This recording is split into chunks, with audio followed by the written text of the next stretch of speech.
This recording is protected by copyright. No part may be reproduced without the prior permission of the University of South Australia.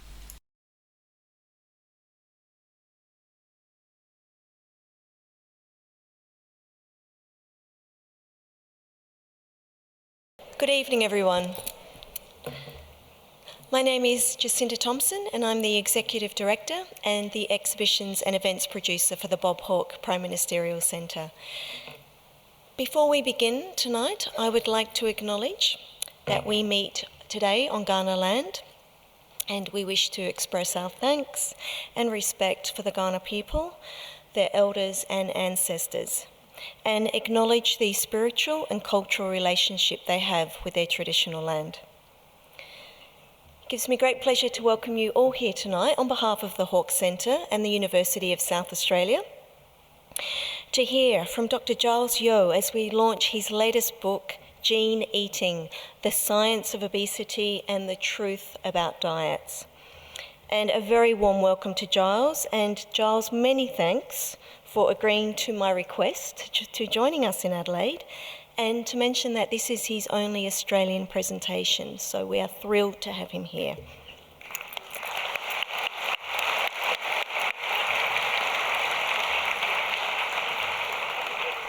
It's always great when you can get on the phone and beg.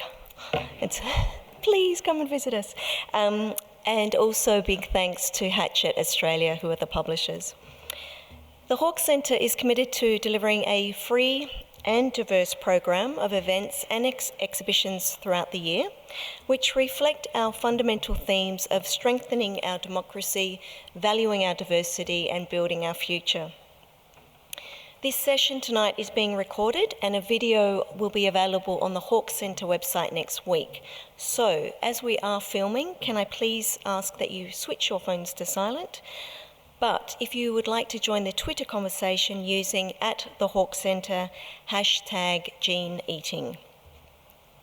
So following Giles' presentation, Professor Susan Hillier, who is the Dean of Research Health Sciences at the University of South Australia, will be facilitating an in-conversation with Giles, where some of the questions that were submitted by the audience will be discussed. At the end of the event, we have books for sale in the foyer, and Giles will be there to sign your book. So, now to introduce our guest. Giles is a geneticist with over 20 years' experience dedicated to researching obesity and the brain control of food intake. He is based at the MRC Metabolic Diseases Unit and is a fellow and graduate tutor at Wolfson College. Giles also moonlights as a science presenter for the BBC. He obtained his PhD from the University of Cambridge and assisted the pioneering research that uncovered key pathways in how the brain controls food intake. Please, a warm welcome to Dr. Giles Yeo.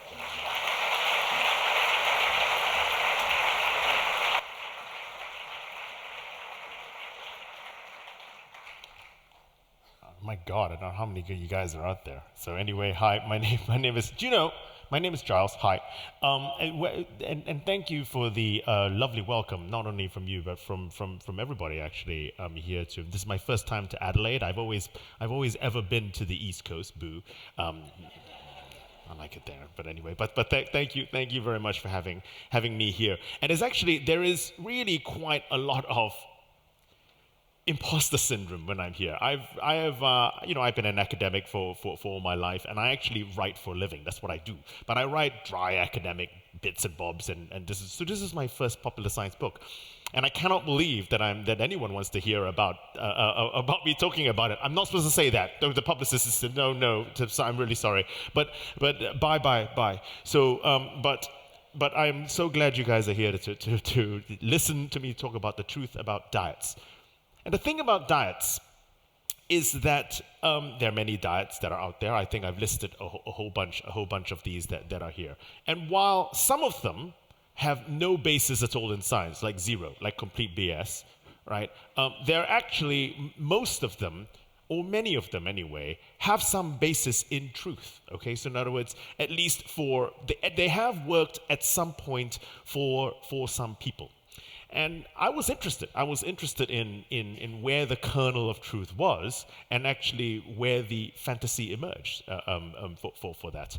But what was interesting was I was walking about, and at the point when I was actually trying to get the book published, and I was speaking to all the various publishers, all of them asked me one question. Okay, when they talk about it, because I'm talking about diets, they go, "What's your plan?" I'm going, "What plan? Your plan, your weight loss plan. Did you read the book?" There is no plan. Okay, there is. So I mean, there is a plan of sorts, but it is not the plan that is on there. It's not one singular diet. Okay, and I guess this is the whole point. And so I was interested in trying to find out as many diets as possible that are out there, how they actually worked, if they did work. Okay, and whether or not it could actually work for me, it could work for you. And so therefore, that is really once we get to the next. Oh my God, my head's very round and shiny, isn't it? What is this? So this is the book. All right. So, but although I didn't have a plan, I realized upon writing the book that there were some truths that emerged. Okay, and because these truths were actually rooted in some biological fact or biological principle. They weren't a fatty thing, and I call them truths. Actually, rather narcissistically, I call them yo truths. But we'll leave that aside. And so this is my pastiche at a plan. Okay, it's a 6-part truth, and this talk is actually structured around that. And so you can count them. Okay, so if I've got yo truth number 2. And you're looking at your watch, that I've been talking for too long, right? So you guys know. So just in order to signpost them, okay? So this is going to be the evening, and I won't bang on for too long, and then hopefully we'll be able to get to the conversation. All right. So on to the first one. So I think when the vast majority of people actually go on a diet. There are many reasons that people go on a diet. You can go on a diet because you're type 2 diabetic or type 1 diabetic, you have IBD, you have any number of different things. But the vast majority of people go on diets to lose weight. Okay? And I think we all know that. And here's the thing. Losing weight, sadly, and I'm going to tell you why in a second, is difficult. Okay? It ain't easy. And so your truth, number 1, it ain't easy. It's because it ain't supposed to be easy. Now, and anyone, and this is it, okay, anyone who tries to sell you an effortless way to lose weight, I'm going to get these out there right now, is lying, okay, with a capital L. Anyone who's trying to sell you a plan, okay, in which if you magically do magical plan A, you will magically lose around amount of weight, is lying.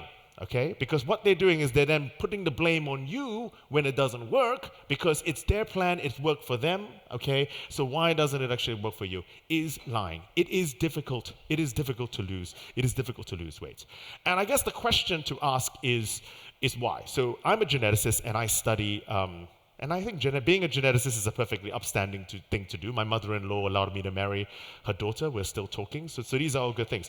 But when people ask me what disease I study, and I tell them that I study the genetics of obesity, immediately I become the bad person, which I always think is an interesting question to ask, okay? Because if you're studying the genetics of rheumatoid arthritis, of dementia, of Parkinson's disease, of any other disease that is out there, would you be giving those people an excuse? But yet, they appear to think I'm giving obese people an excuse. Overweight people, fat people. All terms are used non-pejoratively. And this is why, okay? This is why I'm considered the bad person. This is otherwise known as the first law of thermodynamics. So you can't magic calories from anywhere, and you can't magic the calories away. You have to eat more than you burn to lose weight. You have to eat more than you burn to gain weight, and you have to do, you need to reverse in order to lose weight. It's physics, okay? But that's how. How you end up gaining and losing weight is physics. But that's not the right question to ask, I want to argue. The right question to ask is why?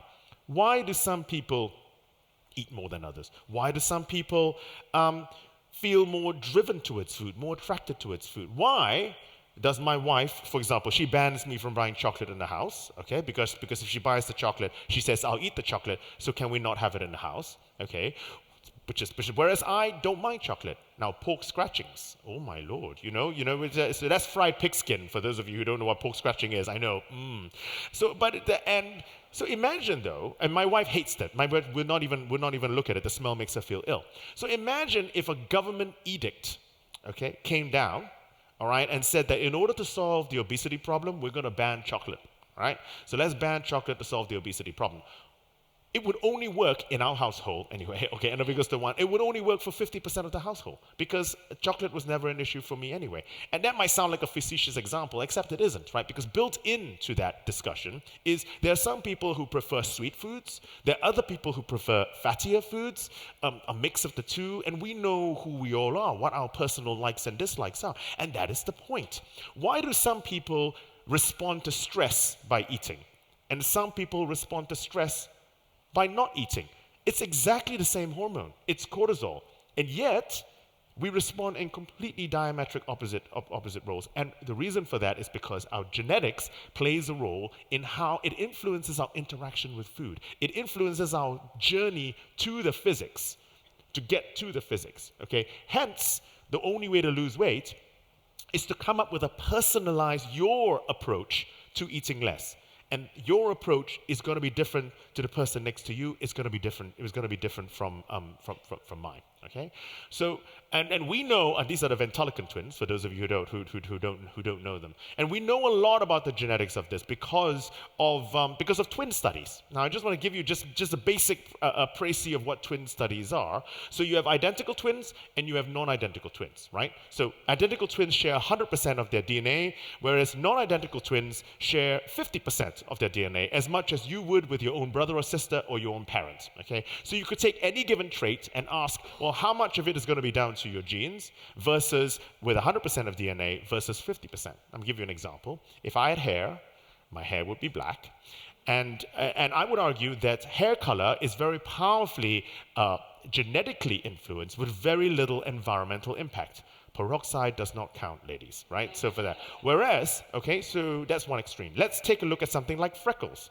Now, freckles are going to be clearly genetically influenced, but whether or not they appear, how many appear, even amongst identical twins, determines, do I like to wear t-shirts? Do I like to stand in the sun? So there we have clearly a genetically influenced trait, but with a powerful environmental influence. And if you actually do that, then what we actually find out is that the heritability of body weight is that of 70%. All right. Now, just to give you some perspective, the heritability of height, which I don't think any of us here would argue that it has something to do with genes, is around 85%. So it is approaching that of height. So it's very high. And now we understand that this is the basic premise of how we actually control food intake. Okay, your brain needs to have two pieces of information in order to control food intake. It needs to know how much fat you have, because how much fat you have is how long you will last in the wild without any food, right? So that's an important integer to actually hold in your head. It also needs to know what you have eaten and what you're currently eating. So the short-term signals that are actually there. Your brain then integrates these signals and then influences your next interaction with food. And your brain, that's right. But what happens is there are genetic modifiers that actually run throughout this entire process. So we now know of over 200 genes that influence our behavior with food. Okay, for example, I mean, there are many, many different ways of actually influencing. So for example, some of these genes influence your brain's sensitivity to the signals. So say, for example, you were carrying 20 kilos of fat on you, all right, in total. And so therefore, there are signals in the body informing your brain 20 kilos of fat. But if your brain was slightly less sensitive to it, so that it only sensed 18 kilos of fat, then it will be trying to say, eat 20 kilos, when you already have 20 kilos, so you gain more weight. equally, signals from the gut. Okay, your brain, say you've eaten 1,000 calories, okay, for a specific meal, but your brain only senses 800. You get where I'm going here. Now, so all of us, now it's not going to be one versus the other, but imagine a subtle mix of that. Imagine a subtle mix of some people who are slightly less sensitive to both the fat and the gut signals, a little more of this, a little more of that. You end up eating a little bit more, just a little bit more every time, and you end up actually gaining weight. And your brain also hates it when you lose weight, no matter how skinny or how big you are.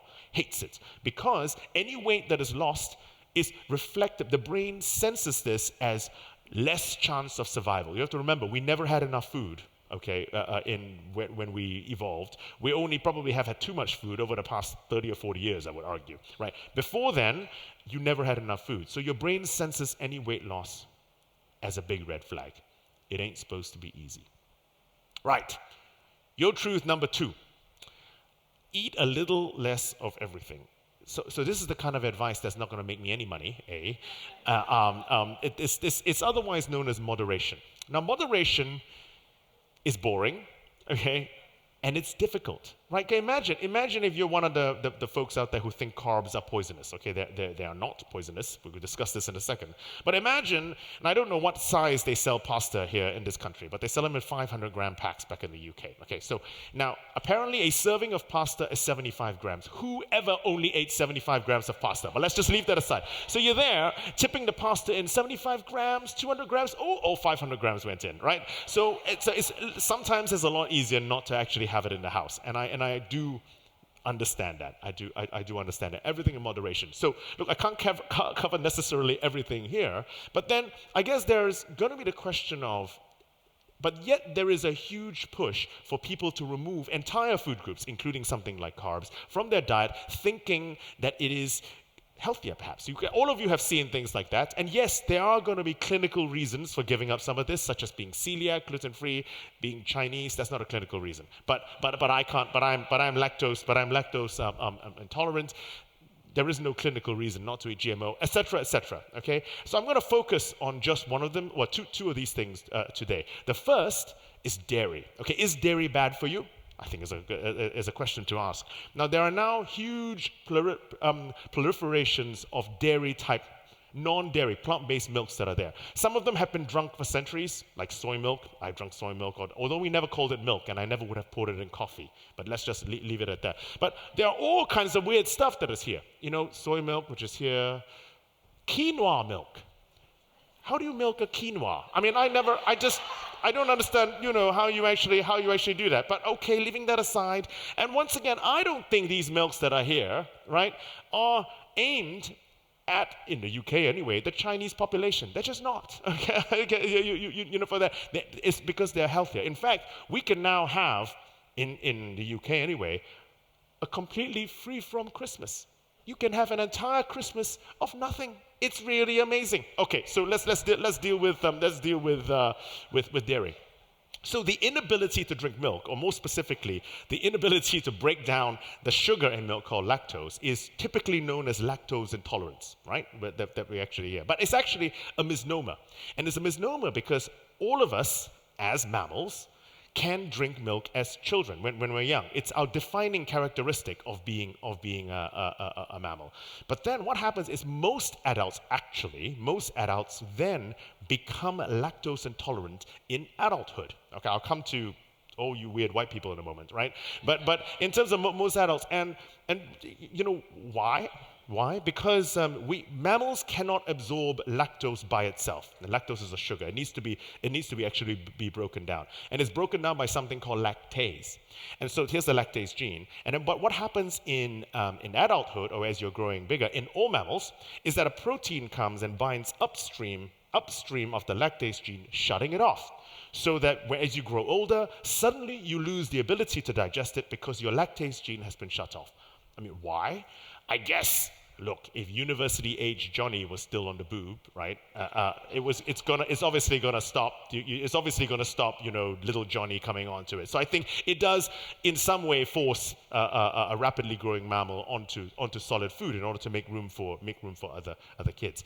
But the critical thing here is that obviously with the domestication of large mammals, ruminants in particular, so cows, goats, sheep, people then begin to realize that as opposed to just eating the animals for meat, that if you could actually drink the milk, okay, over a lifetime, you get a lot more calories from one single animal. I mean, think in terms of the old Paleolithic cows, Neolithic cows, not Paleolithic, Neolithic cows probably produced around 700 to 800 liters of milk per year, okay?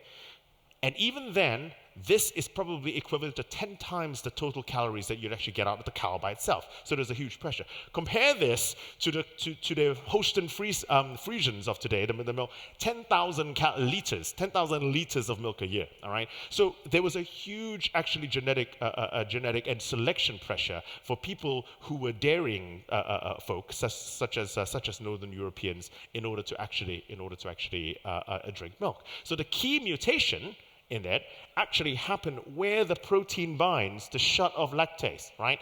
And the mutation happened here, the lactase no longer binds, okay? And this particular mutation is specific to Northern Europeans around the area of what is now, of where Denmark is now. And so every Northern European Caucasian that can drink milk today, and obviously where a lot of you have come from at some point, okay, has exactly the same mutation which stops your body turning off lactase, and so therefore you can drink milk. So the question is drinking milk bad for you, right? Latte or soy latte. Now, if it's like me, okay, you can't drink milk, then for Pete's sake, then you have to drink. Now, you have to remember the majority of the world cannot drink milk as adults. 2/3 of adults in the world cannot drink milk or cannot drink a lot of milk, okay? But if you can drink milk, then you have to remember that lactose is lactose. Lactose is a sugar, like glucose, like sucrose, okay? Lactose is lactose. It doesn't matter whether or not it comes from human milk, egg, right? Cow milk, goat milk, sheep milk, camel milk. If you can drink milk, if you can break down lactose, then milk is not bad for you. If you drink too much of it, eat too many cheeses, then yeah, you can actually get your waistline is going to suffer. But that's another problem and another discussion, all right? So that's milk. The next thing I want to talk about is veganism.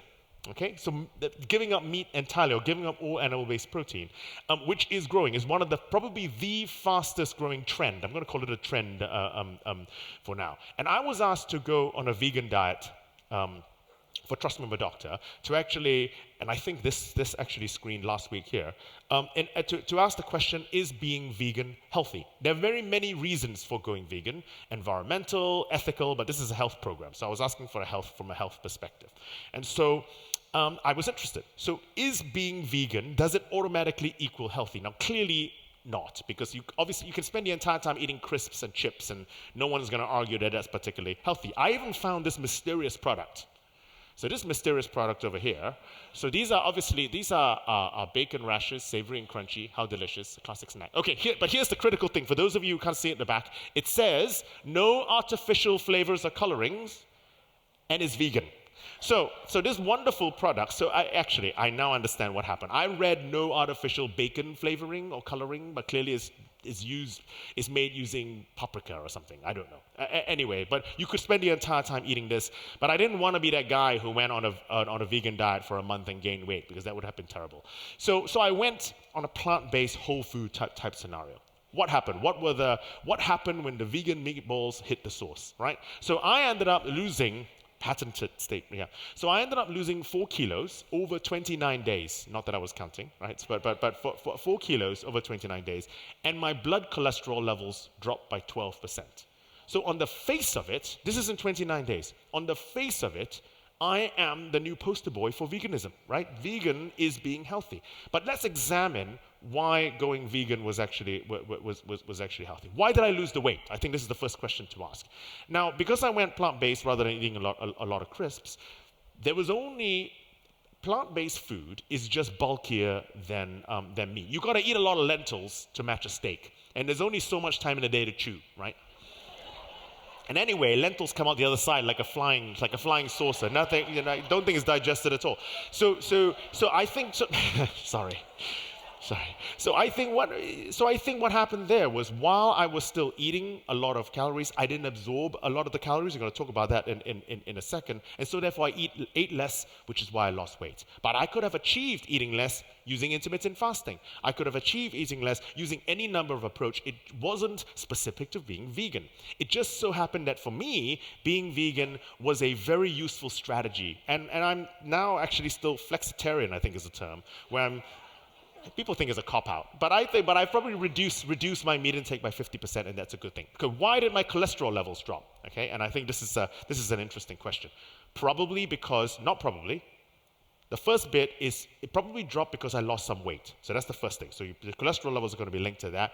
And secondly, because I gave up saturated fats, which are going to be, a lot of it is going to come from meat. Now, two buts, and they're very important buts. The first but is that I could have achieved exactly the same effect had I moved to a pescatarian diet and actually ate a lot more fish, because then you have unsaturated fats, and that is not linked to your blood cholesterol levels. So that's the first thing, okay? And the second very big but is that not everyone's cholesterol levels is sensitive to diet. Now, mine clearly was, all right? And so therefore, for me, doing that was an effective way. But there are going to be many of you out there who either have very high cholesterol levels, average cholesterol levels, or are very lucky and have low cholesterol levels, who doesn't matter what you eat, you can eat as much butter as you want, and that's not going to shift your cholesterol levels. So the point is, you have to know your biology. You have to know, well, what influences what before you begin to make a decision about what kind of diet you're going to follow. Okay, so there we go. Yo Truth number 3, I think now. There we go. I brought props, by the way, and I'm going to show you one prop now. The next two truths mixed together, I'm going to argue, probably explain how the vast majority of diets out there work. Okay, so if you guys are going to fall asleep, you can fall asleep after. Pay attention to the next two truths. Food that takes longer to digest will generally make you feel fuller. So this is, obviously, a human being. This is and you have to understand, in order to do this, you have to understand your food to poop tube. Now, this is where now I don't know if any of you have ever seen, I have patterns, by the way, if you want to get a life-size knitted human gut. So this is pretty much plus or minus a couple of feet, depending if you're 6'5" or if you're 4'8", is the length of our gut. Now, I think those of you who sat in the peanut gallery, they're going to see this better. So this is right. This is the food bit. So I'm going to hang this over here. Okay, and then that's the stomach over there, and then this pink bit is the small intestine, and this is the poop chute. Okay, so it's over here. So in all of us, this is the size of our gut, which I studied the damn thing, and I'm still actually amazed that this actually, like I said, I have a pattern for those of you who are interested. And so I didn't do the knitting, by the way. I just want to point out. But here's the thing: the longer something takes to digest, the fuller it will make you feel. Okay, so let me give you an example. Let's do protein, for example. Okay. Now, when we deal with something like the Atkins diet, which I would argue is the granddaddy of these fad diets that we actually have today, people think of it, immediately you think Atkins diet. What are you thinking? Low carb, low carb. Okay. But it's actually less to do with the low carb element of the Atkins diet that is important, but the fact that if you have lower carbs, you have to replace it with something. And you could replace it with fat, but a lot of fat is actually relatively unpalatable. It's good mixed with stuff, but by itself. And so people replace it with protein. A calorie of protein will make you feel fuller than a calorie of fat and a calorie of carb, in that order. Okay? And the reason for that is because protein is chemically the most complex of the three macronutrients. It just takes longer to break down. So therefore, it travels further down the gut. The further down the gut something goes, different hormones are released, and it makes you feel fuller. You feel fuller, you eat less. The same thing is true for stuff that is higher in fiber. Okay. Now, fiber obviously slows down the digestion system. It travels further down the gut, and it actually makes you feel fuller. I've only cited 2 examples, but if you actually, I'm going to skip this. But if you actually look, so this is that diet Emporium I actually started with to begin with, and I would argue that all of these diets, GI, low carb, high protein, all of these diets can be explained by this principle. All right, so hold that in your head for a second. Remember, the second principle, which together explains everything, don't blindly count calories. All right, so this is the count for those of you who know from Sesame Street. So don't blindly count calories. And what do I mean by that? Clearly, calorie information is useful. So my colleagues in Cambridge have shown that if you go to Starbucks or Costa or whatever coffee shop you actually have here, and they put 400 calories on the muffin, it's going to give you pause for thought. You're going to go, do I need that muffin, right? And so, and my colleagues have shown that if the calorie count is there at point of purchase, on average, you buy and therefore consume 8% less. So that kind of information is actually very useful. But what happens if you are on a fasting diet, for example, or some diet in which it says that today I'm only going to have, I can only eat 500 calories or 400 calories? Well, then we need to consider what I call caloric availability. All right? So what's caloric availability? Caloric availability is the amount of calories you can absorb from a food versus the amount of calories in the food. Let me give you just two examples. So the first suite of examples is if you have 100 calories of sugar, then you pretty much are getting 100 calories, probably 97 calories. So it's nearly 100% calorically available, right? Now, if you, however, eat 100 calories of sweet corn, okay, and then you look in the loo the next day, you clearly have absorbed nowhere near to 100 calories of sweet corn. All right? So we know this phenomenon. It's the same, the lentil phenomenon. It comes out, right? It's exactly the same phenomenon. But if you actually take the sweet corn, dry it, turn it into a cornmeal, and convert it into a corn tortilla and eat it, suddenly, exactly the same corn, right? You suddenly get a lot more of the calories out. Yet, when you go to a supermarket and look at the back of the pack, it's 100 calories of sugar, 100 calories of sweet corn, and 100 calories of corn tortilla. It matters where the calories come from, right? Because we are not a bomb calorimeter. We don't burn up the food. We have to extract it. So let me give you another example, which is less extreme than that and probably more relevant to our daily scenario. Say you take a steak, okay? So this is, say, 400 calories of a steak, and you cook it medium rare. And depending on how high the heat, but it probably takes anywhere from 4 to 6 minutes. Even if you cook it medium well, it's probably 7 to 8 minutes. Not a long time, okay? Compare that to if you take exactly that same piece of meat, 400 calories, you put it into ground it up, put it into a tomato sauce, cook it for 2 hours, layer it into a lasagna, cook it for another 2 hours, freeze the lasagna, because who eats the whole lasagna, right? And then the next day, take out the frozen lasagna and reheat it for another hour before you actually eat the lasagna. Imagine this exact piece of meat that has been cooked for 5 minutes versus something that has been cooked for 5 hours. The caloric availability in one is going to be very different to the caloric availability of that. Don't get me wrong. I love lasagna, I love steak, and I think we eat them both. I only point this out, don't blindly count calories, right? All right, so if you put that into perspective and actually ask, here's the diet Emporium, then these are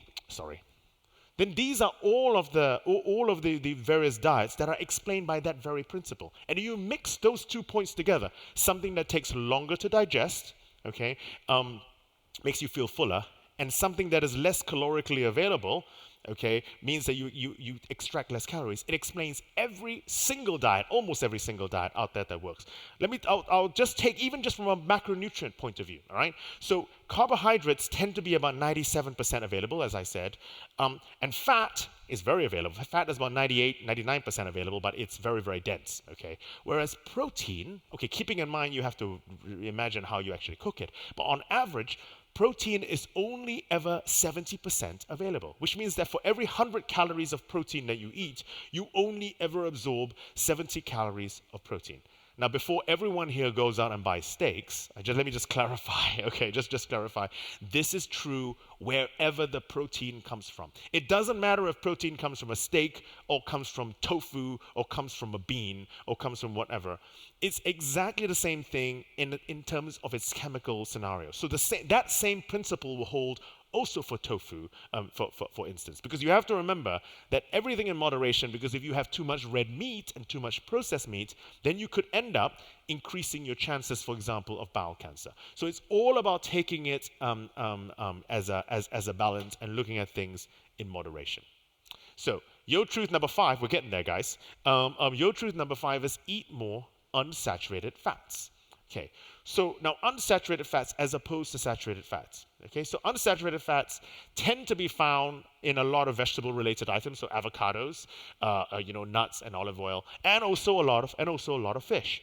Now, there have been countless epidemiological studies which have shown that if you actually have, this is an important thing, is the ratio. So in other words, more unsaturated to saturated fat, that particular ratio, that it is associated with lower, what is euphemistically termed, all-cause mortality, which means dying. Okay, so in other words, that it's you're less likely to die if you eat more unsaturated fats.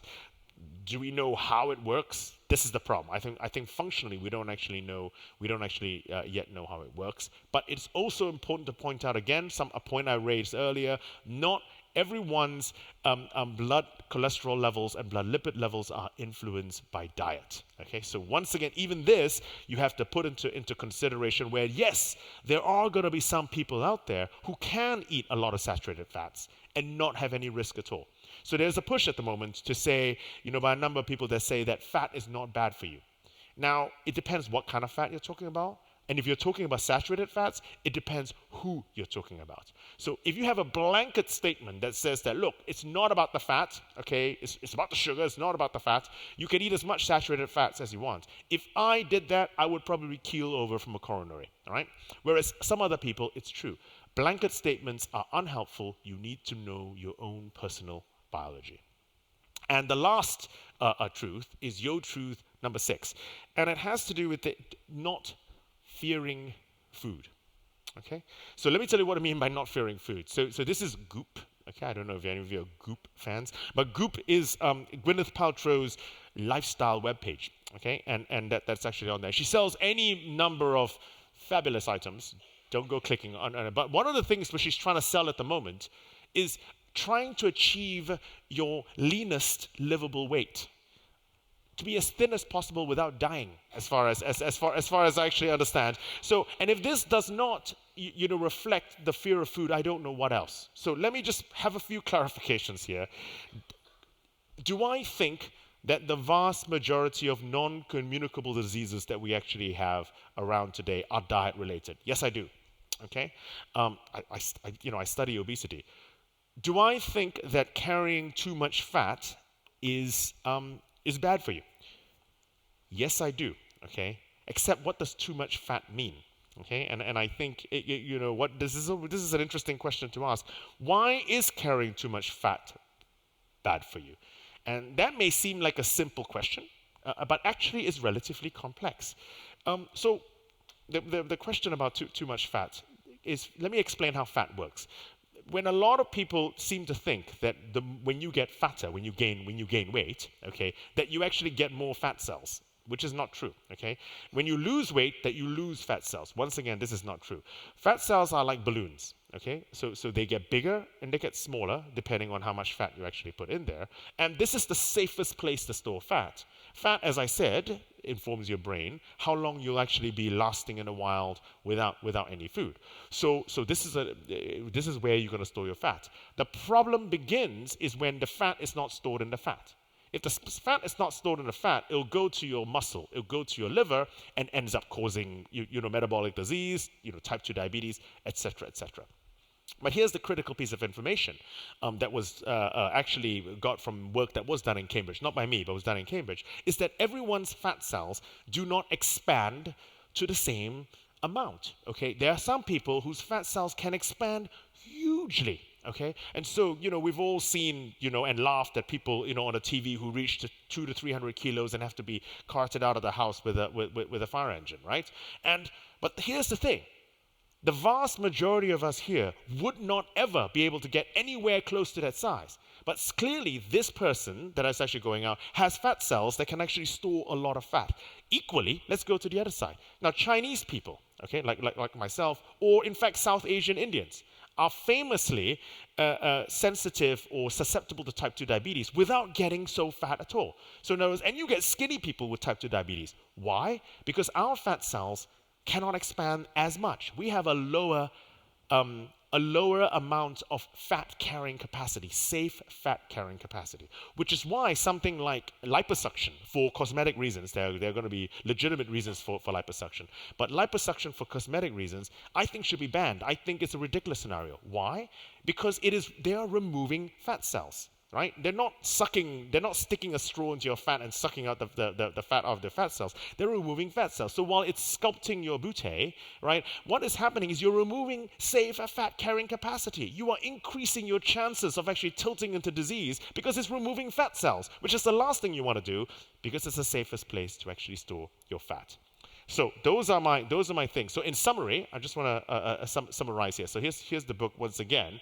But what then do we do? And this is the question. And people have asked, what's my plan? And the problem is there is no simple answer, okay? But just three things to actually take home. The first thing is you got to do you, okay? Because the only way you have to achieve the eating less bit. This is the whole point. You have to, okay? Because that's the physics. But how you get to the physics is going to be personalized. You have to do you, and just because it works for you doesn't mean it's going to work for someone else, okay? And this is so true. I just don't know why people do not understand this. People say, yeah, but paleo works for me. It has to be paleo. Keto works for me. It has to be keto. I'm sure it works for you. I'm sure it works for other people too, but it doesn't work for me. Why do you get so offended that it doesn't work for me, right? So that's the first thing. You have to do you. Secondly, and this is an important point, right? When people say this diet did not work for me, it didn't work because you're no longer on the diet. That's why it didn't work. So a diet only works when you are on the diet, okay? And this is very depressing. I realize it's very depressing. Hence, if you actually then take that explanation forward, if a diet only works when you're on the diet, then you can't be doing extreme diets. Now look, if I went on a 7-day water fast, am I going to lose weight? Of course, because I'm not actually eating. But how sustainable is that, right? I'm going to get to the end, starve, and then eat, and all the weight is going to come back on. So if these two facts are going to be true, then what you got to do is you got to find a solution that suits you, that suits your lifestyle, your family situation, your budget, okay, your social, all of the things you've got to take into account. It's not just, and find something that suits you, because if you cannot stick to it, then the weight is gonna come back, okay? And it's not supposed to be easy, as I said. And finally, everything in moderation, even moderation, and I misquoted Oscar Wilde here. But otherwise, ladies and gentlemen, thank you so much. It's been a pleasure to speak to you.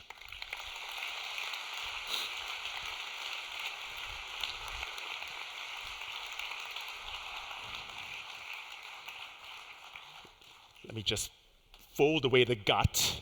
Whenever I take this out now, every time you watch, this hang drawing and quartering. Sorry, it's not nappies. It's fine. This is the hung drawn and quartered bit. I always now think, yeah. Anyway, or it's the latest Christmas accessory. Well, thank you for moving it, because I didn't want to step on your gut. Yeah. And we've had the joke about leaky guts, so we won't go there as well. So I'm sure you'll agree with me that we could have listened to Giles all night. So firstly, I'll just say, yeah, thank you. I am 2/3 of the way through the book. You can see the bookmark. Seeing you in person is like reading the book, so I would commend you to read the book, and you'll laugh out loud just as much as you did here and learn just as much. So it's lovely to have the voice encapsulated in the book. That's my plug. Thank you. No charge. No charge. Thank you. So it's a great pleasure to be able to ask you some questions, and we've got some questions from the audience, so thank you for submitting them. Now, the first one is from Dr. Bob Reeson, who asked a little bit about the genetic issues that you've talked about, and I think you've answered quite a bit of that. He particularly wants to know if there is any recent discussions on a diet for healthy ageing, and that focuses on high carb and low protein. Do you have any comments about the healthy ageing kinds of diets? Healthy aging diet. I mean, I don't think there's specific diets necessarily specific for healthy aging. I think just being healthier is going to need for healthy aging. Actually, a couple of things that have emerged with regards to markers for healthy aging. Okay, now how you achieve it is something else entirely. But one of the key markers, I think, for healthy aging is going to actually be not only, in fact, your weight is neither here nor there. It's how much muscle mass you have. Okay. And I think what has been the indication is that the more muscle mass you have, and that's almost independent of your fat mass, particularly when you're old, your muscle mass is the best indicator for how healthy you be as you get older. All right. Now, how do you achieve this? I mean, this is always the difficult scenario.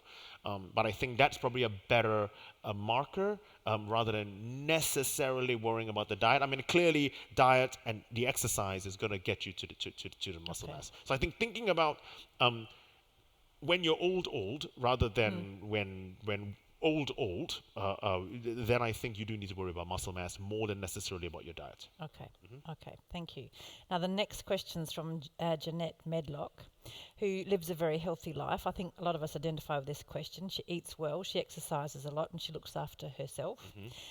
She's very healthy on the outside, but on the inside she might have some issues. Her father had coronary heart disease and type 2 diabetes, and at 58, sorry, you've given me your age, Jeanette, so I've given it out in public, starting to show signs of both diseases besides these best efforts that she's made. So will her genetics dominate, or can she hope to improve her health outcomes? So I think it depends on why her family actually have the disease. So I already handled one part of it, and that's the safe fat carrying capacity. Okay, so I think that is going to play a role, and if your fat carrying capacity is low, that always increases your risk of disease, which means that you got to be thinner to stay healthier. This is very depressing, but it's true. Now, but that may not be the only reason. I mentioned another thing about the fact that for some people, their blood cholesterol levels, which are related to a risk for heart disease, are not movable at all by diet, and you need so some people are very low, and that's very exciting and very happy for you. I'm glad for you, but there are others that sounded more sarcastic than I meant it. I'm sorry. but there are others, however, sadly, who have high cholesterol levels, with whom going completely vegan is never going to move it, and you actually need drugs. So I think it all depends on what the scenario is. She's not making this stuff up. I mean, she's absolutely right. There are going to be situations in which I look completely skinny. You should be healthy. Why are you not healthy? Because of your genes. Can you do anything about it? Once again, it depends. There are going to be single gene or very few genes involved, which means that you can't do anything about it other than drugs. Whereas there are going to be other conditions where you can do something about it. So, and I don't know you, so I don't know that. So it does depend. Okay, great, thank you. Now the next one is Sue Colgate. She's curious about a few things that might influence our eating patterns, including allergies, asthma, long-term injuries, and inflammation. Do you want me to go through them again? No. I think. He's thinking. I think so. You have to have a susceptibility to be wanting to be having to gain weight. Okay. But the susceptibility in of itself will then respond to what are the environmental changes. And while I've been talking about environmental changes, which increases the likelihood of seeing food and what have you, and that clearly is going to play a role in making you larger, I think any of these environmental, and these are if you suddenly have some inflammation that is actually there, could actually then also put the shift your likelihood of becoming obese depending on the situation. So. Okay. Jo Freeman has listed her history a little bit, and her question is, what's available here in Adelaide to help me find a specific and personalised way to get my attempts at weight loss to be effective, given what you've been saying about the individual? Now, this is the $64 million question. I think the question is not where is it available in Adelaide. I think it should be where is it available at all, right? For that. I mean, there's a big push, for example, of people taking genetic tests, and they're available everywhere. In the UK, for example, Yo Sushi, which is one of the big major sushi chains, this is the one that goes around the little conveyor belt, have now, I'm not even kidding you, offered a sushi based on your genetic test, Taylor Sushi,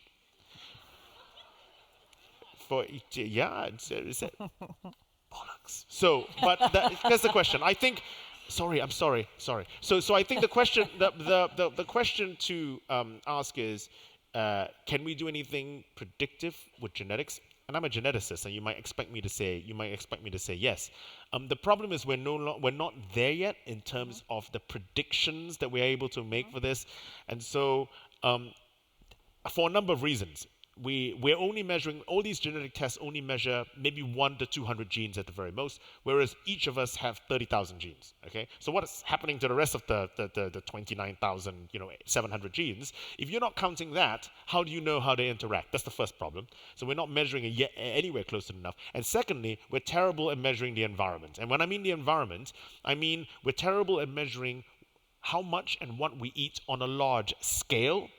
Okay, at the moment we rely on food questionnaires. But imagine if someone asks you, well, what did you eat yesterday? I think we could probably answer broadly what we speak. What did you eat last week?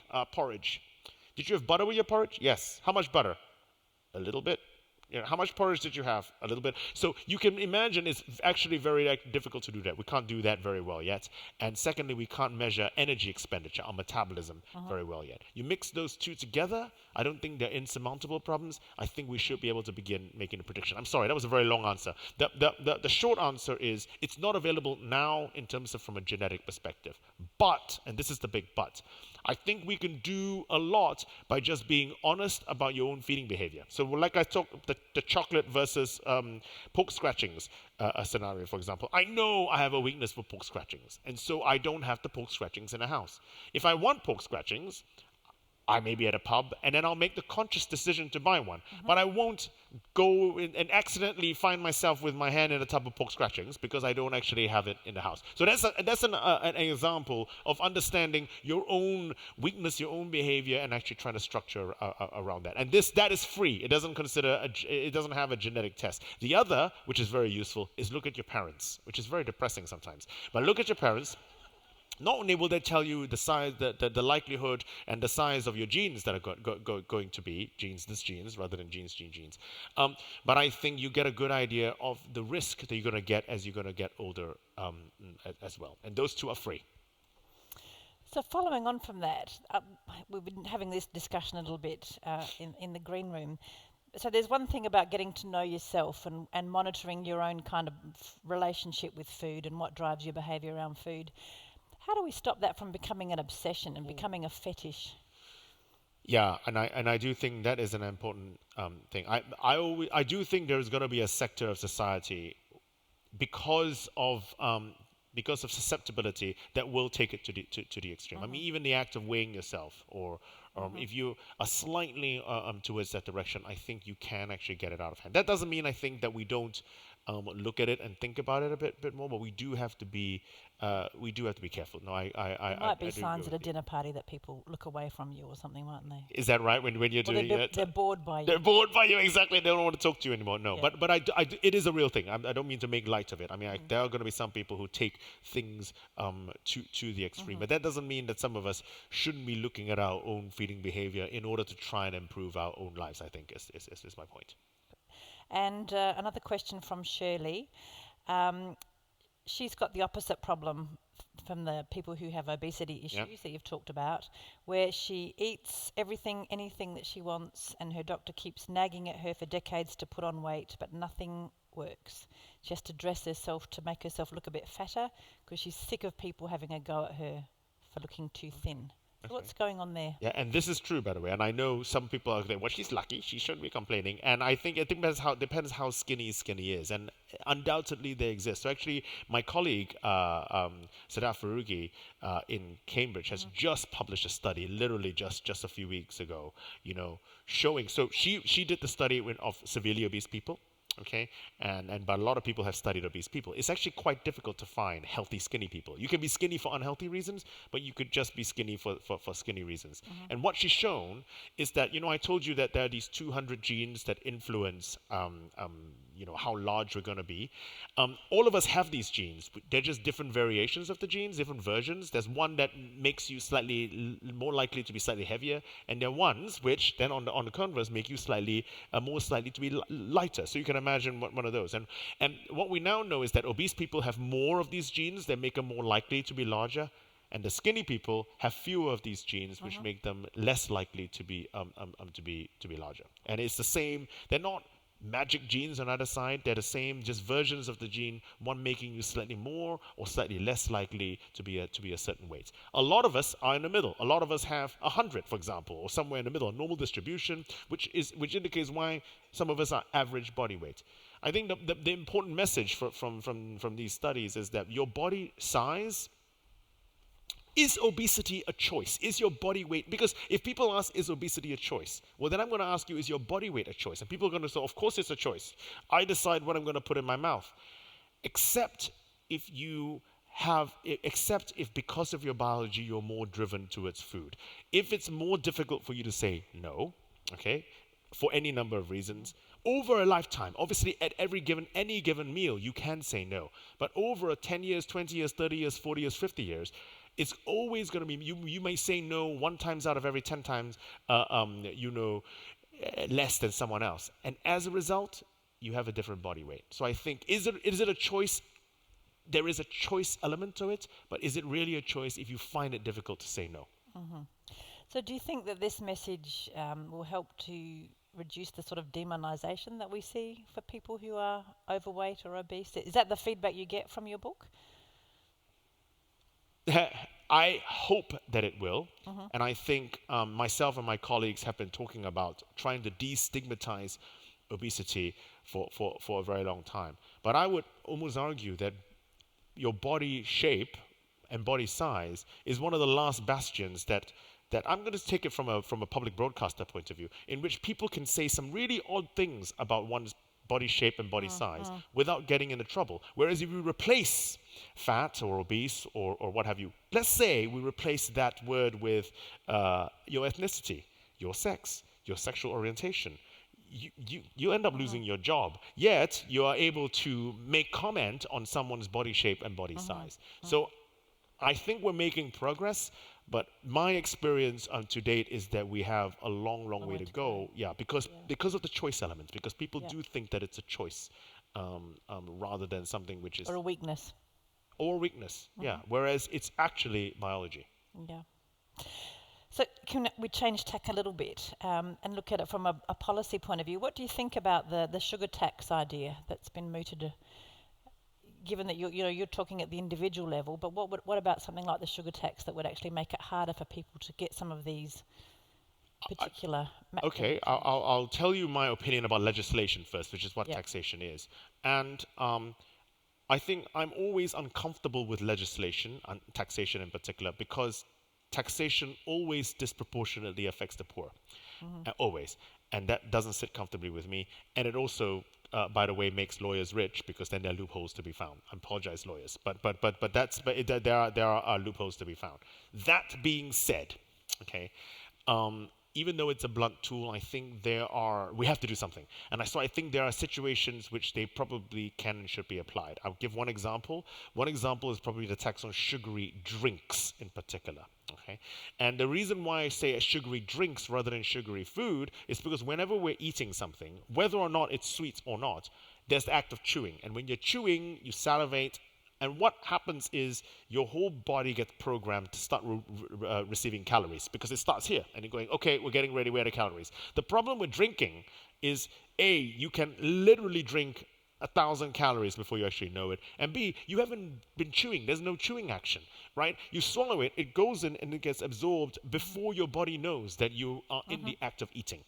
And so I do think that is dangerous. And actually, in nature, where would it have appeared? Actually, a sugary beverage. The closest thing would have been actually mother's milk. Okay, but otherwise, you would normally have eaten your sugar. So while legislation is a blunt tool, I can see why people would consider taxing sugary drinks.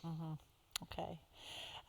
Now, in the book, you talk a little bit about some of the flack that you've copped in social media about some of the things that you've looked at in your documentaries, and the clean food one in particular, and that you've been accused of being in the pharmaceutical company's pocket and all this sort of stuff. I'm interested in that, about why people do that for starters, but the other thing is, why is there this sort of them and us attitude around pharmaceuticals and medication on one side, and then the lifestyle kind of interventions on the other? It's like either or. It is either or. It is either or. Is big pharma, big food, big anything actually, are they perfect? No, clearly not. Are they trying to make money? By the very definition, they're trying to make money. I think people equate the trying to make money bit as by definition bad, when it's not by definition bad. I think this is the scenario. Are there egregious examples which we can point out in the past of big pharmaceutical companies and big food companies and big sugar companies trying to influence policy? Undoubtedly, okay. And I think that probably forms part of the issue. There's a bad history. History. I do think things are improving, okay, and they're by no means perfect. And so I think that probably colors the scene. But that doesn't mean we don't engage with them. We should engage with the pharmaceutical company because they make our drugs. If we don't engage with them, how are we going to know what they're doing? We have to engage with big food because they make our food. And in fact, just one point about the whole food thing and taxation. This might make me sound slightly naive, and that's fine. Is that I think if we can convince big food to make that by making food healthier, that we will actually live longer to spend more money with them, right? meaning that if we can make food, healthy food, marketable, then market forces will shift the environment. Is that naive? Is that slightly Shangri-La looking? No. Maybe, but I think in principle, it should make kind of sense. Anyway, that's just me being slightly naive, but I'd like to think that's possible. On the same kind of tack, I think a lot of scientists are under pressure to look for magic bullet sorts of interventions, aren't they, for the obesity issue, like a pill or a product or something. So why is it hard to sell lifestyle-based interventions, which is kind of what you're talking about in the book? I certainly know from us as scientists working at the unis, it's very difficult to get trials funded for behavioural or lifestyle interventions compared to something that's more simple scientifically, let's say, like a drug or a surgery.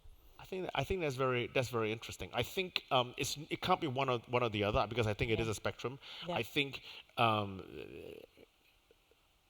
lifestyle interventions are notoriously difficult to actually conduct properly. Yep. Because what is your control? Okay, I'm not going to talk to these people. That never actually works. It's a good question. I don't know the answer to that question, actually, in terms of why it's so much more difficult to actually get lifestyle interventions funded. But I do think it's going to be a spectrum. I think there are going to be people who will respond to lifestyle interventions, and there are going to be people who won't because of individual biological reasons, or at its most severe, they need something to happen quicker, otherwise they're going to die. And so I guess people will focus on those two first because there's a more urgent need. But I agree with you. I think we should be thinking more about lifestyle interventions where it does work, because it's cheaper for sure. And if it does work, then you don't drive yourself into disease to begin with. But I think it's going to be on a spectrum, I would have thought. So on that note about research, given that it's difficult, it is difficult in this country to get lifestyle intervention trials funded, and let's say that changes for a while. It doesn't change for a while. In the book, you talk a little bit about how people can get to know themselves better in a more experimental way. So could you talk a little bit about that? So let's say, we want to examine ourselves, and you talk a little bit about the example of, is someone truly intolerant to gluten? So would you have any advice for someone? How would you conduct a little experiment on yourself to see if that is truly the case? So I didn't prime him this time. No, I've learned my lesson. So the gluten is difficult, I have to say, because you do have to do it carefully in case you actually are intolerant to gluten. So I think there are people who are celiacs, and but there is also gluten intolerance. But I think I don't know. Self-experimentation is tricky. I did some self-experimentation when I first learned that I was lactose intolerant. Okay, I didn't believe the genetic results, and I know, you look at me, how could I not know? Stop it, I did it, right? And so my morning, so this is the way I conducted my own personal experiment. My morning poison used to be cappuccino, okay? And, you know, I would do my morning poison and I would do my morning poison, right? And then I changed my coffee to a black coffee, and my morning poison became less poisonous, right? And I was going, oh. And then I did the crossover trial. So this was so what happens is you change it, then you do the crossover, because you've got to see whether or not if you change it, it reverses. And I cut the cappuccinos and the poison became poisonous again. And so that was, but that's always n of equals to 1. I had some genetic backing. I'm not countenancing self-experimentation. I am, however, countenancing looking at your own feeding behavior. Well, it's just in the tradition of the documentaries that you do in the Trust Me, I'm a Doctor kind of shows, there's a lot of self-experimentation. There is a lot of self-experimentation, but backed by science. I just want to point out. That's right. So I think that is up. The time is up for us for now. So thank you very much to everybody for coming out. I'm sure you're all hungry now. Maybe. And could you join me in thanking Dr. Giles Yeo for coming out? Thank you very much.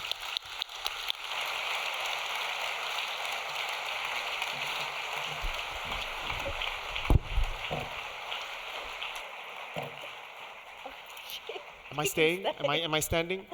And I just wanted to say thank you so much. Oh, no, thank you so much for having me. Yeah, and thank you. And I think it's been a very insightful evening with lots of things to think about. And don't forget, the book is on sale in the foyer. You're going to sign. I'm going to sign. And I've already signed a stack for those of you who got to go, so you can buy the signed free version signing. right away. Yeah. And we do have the video available on our Hawke Centre website next week. So please have another look, share it with your friends, and maybe you can come and visit us again sometime. I would be delighted. Yes? Thank you. Thank you Thanks, so everyone. much, guys.